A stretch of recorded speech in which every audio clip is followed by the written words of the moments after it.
ലോകേഷ് കനകരാജ് പടത്തിൽ നായകനായിട്ട് വരാൻ പോകുന്നത് പ്രഭാസ്. അതുപോലെ തന്നെ ഋഷാബ് ഷെട്ടി ചിത്രത്തിൽ നായകനായിട്ട് വരാൻ പോകുന്നത് ഹൃത്തിക് റോഷൻ. സോ ഹലോ നമസ്കാരം, ഞാൻ നിങ്ങളുടെ സ്വന്തം ഹ്യൂമൻ ഹിയർ. ഇപ്പോൾ കേരളത്തിലെ പേട്രിയേറ്റ് താണ്ഡവമാണ് നടക്കുന്നത്. പടത്തിന് മിക്സഡ് റിവ്യൂസ് ആണ് വരുന്നതെങ്കിലും ബിഗ് ഗെയിംസിന്റെ പടത്തിന് വമ്പൻ സ്വീകരണം തന്നെ കിട്ടിയെന്ന് പറയാം. So Patriot first day world wide gross ഏകദേശം 35 കോടി പിന്നിട്ടു എന്നാണ് ഇപ്പോൾ റിപ്പോർട്ട് വരുന്നത്. ആൻഡ് അതിൽ 8 കോടി ഗ്രോസ് വന്നിരിക്കുന്നത് കേരളത്തിൽ നിന്നാണ്. സോ ഫസ്റ്റ് ഡേ കളക്ഷൻ നോക്കിയാൽ എമ്പുരാൻ കഴിഞ്ഞ് രണ്ടാമത് വരുന്നത് പേട്രിയേറ്റ് ആണ്. എമ്പുരാൻ ഏകദേശം 68 കോടിയാണ് first day collection. So it's good.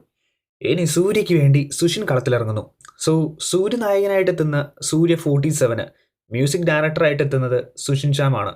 So സുഷിൻ്റെ ആദ്യത്തെ തമിഴ് പടമാണിത്. അതുപോലെ തന്നെ ജിത്തു മാധവൻ്റെ ഈ പടത്തിൽ അത്യാവശ്യം വമ്പൻ കാസ്റ്റിംഗ് തന്നെയുണ്ട്. ലൈക്ക് നസ്രിയ, നസ്ലൻ, അതുപോലെ തന്നെ ഫഹദ് ഫാസിൽ ഈ പടത്തിൽ ഒരു ക്യാമിയോ റോള് ചെയ്യുന്നുണ്ടെന്നാണ് റിപ്പോർട്ട്സ് വരുന്നത്. സോ ഇനി വല്ല റങ്കണ്ണനായിട്ടാണോ ആവോ. ആൻഡ് സൂര്യ ഈ പടത്തിൽ ഒരു പോലീസ് പരിപാടിയാണ് ചെയ്യുന്നത്. ആൻഡ് പടം പ്രൊഡ്യൂസ് ചെയ്യുന്നതും സൂര്യ തന്നെയാണ്. ഡേ 55, അതായത് ധനുഷിൻ്റെ പടമാണ്. ആൻഡ് ഈ പടത്തിൽ ഒരു ക്യാരക്ടറായിട്ട് മമ്മൂട്ടി ഉണ്ടാവും. ഇത് പറഞ്ഞത് വേറെ ആരുമല്ല, മമ്മൂട്ടി തന്നെയാണ്. ആൻഡ് അദ്ദേഹം തന്നെ ക്യാരക്ടറിൻ്റെ പേരും പുറത്തുവിട്ടിട്ടുണ്ട്. കാർത്തികേയൻ എന്നാണ് ക്യാരക്ടർ നെയിമും. അത്യാവശ്യം ഒരു ഇമ്പോർട്ടൻറ്റ് റോളിൽ തന്നെയാണ് മമ്മൂട്ടി എത്തുന്നത്. ആൻഡ് ഈ പടത്തിലെ ഹീറോയിനായിട്ട് വരുന്നത് സായി പല്ലവിയാണ്. സോ ഒരു തമിഴ് ക്യാമിയോ എന്നൊക്കെ പറയാൻ നേരത്ത് അത്യാവശ്യം നല്ലൊരു ഹൈപ്പ് തന്നെ പടത്തിന് വരേണ്ടതാണ്. മലയാള ഫിലിം ഇൻഡസ്ട്രിയുടെ രോമാഞ്ചകഞ്ചകമായ ദൃശ്യം 3 അറിയാലോ. ഇവിടെ മാത്രമല്ല ദൃശ്യം 3ക്ക് ഹൈപ്പ്, പാൻ ഇന്ത്യ ലെവലിൽ തന്നെ ദൃശ്യം 3ക്ക് നല്ല രീതിക്ക് ഹൈപ്പുണ്ട്. സോ പടം റിലീസിന് എത്തുന്നത് പാൻ ഇന്ത്യ റിലീസായിട്ടാണ്.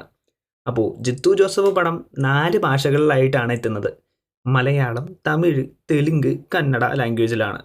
സോ ബട്ട് ഹിന്ദിയിൽ തൊട്ടിട്ടില്ല. കാരണം അജയ് അണ്ണൻ അവിടെ ഒക്ടോബറിൽ പൊരിക്കാനുള്ളതാണ് മക്കളെ. ആൻഡ് മെയ് 21 നമ്മൾ മലയാളത്തിൽ റിലീസ് ചെയ്യും. ഇനി ലോകേഷ് കനകരാജ് നെക്സ്റ്റ് പടം, അതായത് തമിഴിൽ LC യൂണിവേഴ്സ് കൊണ്ടുവന്ന് അത് ICUയിലായ സിറ്റുവേഷനാണ്. ഒരനക്കവും ഇല്ല. ആ സമയത്താണ് വേറൊരു റിപ്പോർട്ട് വരുന്നത്. അതായത് ലോകേഷും അല്ലു അർജുൻ്റെയും പടമായിട്ടുള്ള 8823ക്ക് ശേഷം പ്രഭാസിനെ വെച്ച് വേറൊരു പടം എടുക്കാൻ പോവുകയാണ് നമ്മുടെ അണ്ണൻ. ഇനിയിപ്പോൾ പ്രഭാസിനെ യൂണിവേഴ്സിൽ കയറ്റാൻ പോവുകയാണോ എന്നും അറിയില്ല. ഇനിയിപ്പോൾ പ്രഭാസിൻ്റെ കാര്യത്തിൽ നോക്കുകയാണെങ്കിൽ സപ്പോസ് LCയിലൊരു പടം, അതുപോലെ തന്നെ തെലുങ്കിൽ പ്രശാന്ത് വർമ്മ യൂണിവേഴ്സ് എന്ന് പറഞ്ഞൊരു യൂണിവേഴ്സ് ഉണ്ട്. സോ അതിലൊരു പടം കൂടി പ്രതീക്ഷിക്കാം. സോ അണ്ണൻ യൂണിവേഴ്സ് മാറി മാറി കളിക്കും. ലോകേഷ് അണ്ണനോട് ഒറ്റ അപേക്ഷയുള്ളൂ, ആ പെങ്കൊച്ച് വലുതായി കല്യാണം കഴിച്ച് പോണേക്കാളും മുമ്പ് ആ കൈതീറ്റൊന്നും എടുത്ത് തീർക്കൂ. കാണാനുള്ള കൊതി കൊണ്ടാ. ഋഷഭ് ഷെട്ടി ഫിലിമിൽ ഹൃത്തിക് റോഷൻ ഹീറോ ആയിട്ട് എത്തുന്നു. അപ്പോൾ കാന്താരയ്ക്ക് ശേഷം ഋഷഭ് ഷെട്ടി ഡയറക്റ്റ് ചെയ്യുന്ന ഫിലിമിലാണ് ഹൃത്തിക് റോഷൻ വരുന്നത്. ആൻഡ് ഹോംബാലെ ഫിലിംസ് ആയിരിക്കും ഈ പടം പ്രൊഡ്യൂസ് ചെയ്യുന്നത്. നേരത്തെ ഹൃത്തിക് റോഷൻ നായകനാവുന്ന ഒരു പടം പ്രൊഡ്യൂസ് ചെയ്യാനുള്ള കോൺട്രാക്റ്റും ഇവർ സൈൻ ചെയ്തിരുന്നു. സോ സംഭവം പൊളിയായിരിക്കും. ഒരു ഹിസ്റ്റോറിക് പരിപാടിയാവാൻ ചാൻസ് കുറവാണ്. എന്തായാലും പരിപാടി സീനായിരിക്കും. അതേസമയം MT വാസുദേവൻ നായരുടെ രണ്ടാം ഊഴം ഡയറക്റ്റ് ചെയ്യുന്നതും ഋഷഭ് ഷെട്ടി തന്നെയായിരിക്കും. ആൻഡ് മെയിൻ റോളിലെത്തുന്നത് പറയണ്ടല്ലോ, ഇദ്ദേഹം തന്നെ ആയിരിക്കും.